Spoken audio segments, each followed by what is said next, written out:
Willkommen von IFA 2020. Wir sind hier bei Honor, die ein neues Notebook vorgestellt haben. Und zwar ist hier das Premium Notebook von Honor, das Magicbook Pro, das Flaggschiff-Modell dieses Jahr. Für 900 € kriegt ihr einen 16 Zoll Laptop mit ziemlich viel Hardware, was wir uns jetzt aus der Nähe anschauen.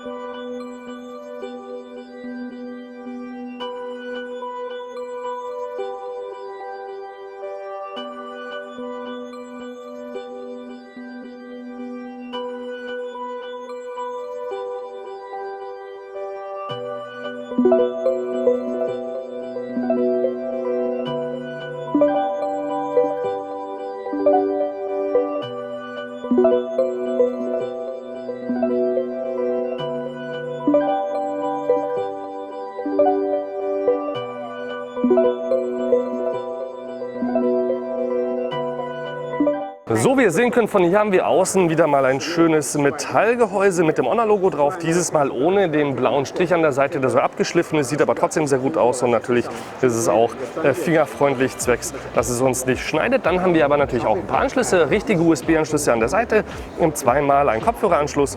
Vorne haben wir die bequeme Möglichkeit, das Display aufzuklappen und zuzuklappen, indem wir hier einfach dann rankommen. Und wenn ich auf die nächste Seite flippe, dann sehen wir die wichtigeren Anschlüsse, und zwar den USB-C-Anschluss für Strom, HDMI und den richtigen nochmal USB-Anschluss, und den können wir natürlich nicht nur zum Laden benutzen, sondern auch für schnelle Datenübertragung dank, ich glaube nicht Thunderbolt 3, aber USB 3.2 Gen 2, also ziemlich schnell hier für SSDs und ähnliches, die wir anschließen wollen. Oder mit Adapter können wir dann natürlich noch weitere Dinge draus machen. Wenn wir uns von unten das Gerät kurz angucken, ich drehe es mal kurz um, dann sehen wir, dass wir natürlich Windows vorinstalliert haben und eine ziemlich starke AMD-Grafik ist noch drin, neben dem Prozessor, und zwar Radeon.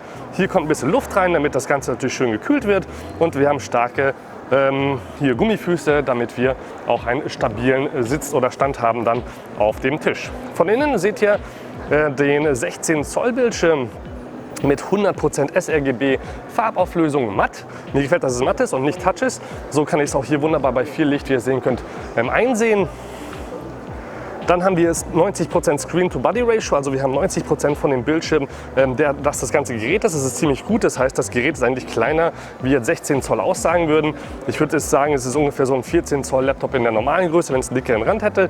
Dann haben wir natürlich eine ziemlich große hintergrundbeleuchtete Tastatur, wie immer mit der Pop-Up-Kamera, die ich nicht ganz so sehr mag, weil die von unten immer filmt, aber trotzdem, Webcam ist drin, das ist schon mal gut. Und wir haben ein ziemlich großes Trackpad, wo ich dann mit mehreren Fingern gut drauf arbeiten kann. Und ich überlege, wenn ich das Gerät zum Testen kriege, ob ich vielleicht auch macOS drauf installiere, denn dank dem AMD Ryzen Prozessor, der drin ist, sollte auch Mac drauf laufen, die Software, und dann probieren wir das dann auch zum Schneiden zu probieren, aber natürlich geht das alles auch unter Windows. Und wir haben auch Magic Link von Honor, heißt, wenn ihr ein Honor Handy habt, dann könnt ihr wunderbar auf dem Gerät selber sehen, was ihr auf dem Smartphone aussehen würdet und Daten einfach übertragen, wenn ihr im gleichen WLAN seid. Das seht ihr hier auch in dem schönen Werbevideo. Das Coolste an dem Gerät ist, es kostet nur 900 €, ist in ein paar Wochen erhältlich, und ich bin gespannt, was ihr dazu sagt, aber dazu gleich noch mehr. Jetzt bin ich gespannt, was ihr zu dem neuen Laptop sagt. Schreibt es in den Kommentaren rein. Auf TikTok und Instagram findet ihr noch weitere schöne Inhalte von der IFA und noch andere Videos natürlich von der ganzen Messe und Produkten. Nicht nur von Honor, sondern auch von anderen Herstellern. Ich bin gespannt, trotzdem, wie gesagt, nochmal auf eure Meinung, und bis zum nächsten Mal. Das war TechVideo und tschüss.